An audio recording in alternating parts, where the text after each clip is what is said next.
hüsnün güzel ayetleri sevgili canan.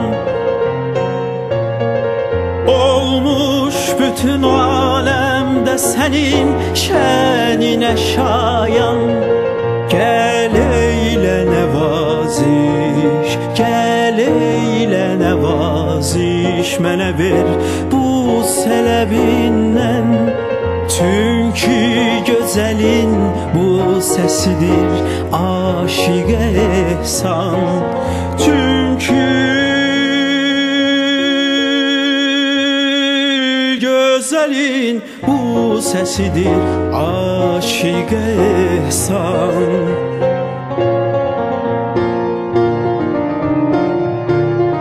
Sordum ki gönül hardadır, aldım bu cevabı.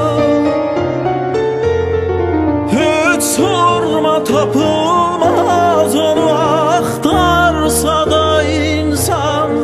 Rəhm eylə dedim gel, rəhm eylə dedim, sel kimi göz yaşını töktü.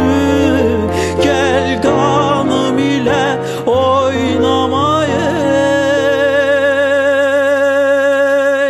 afeti devran.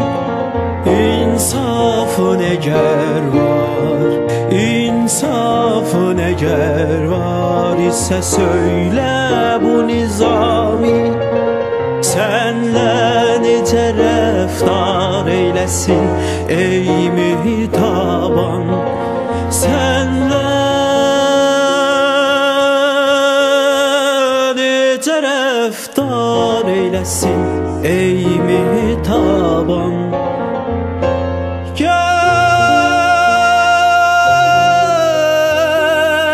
sevgili can.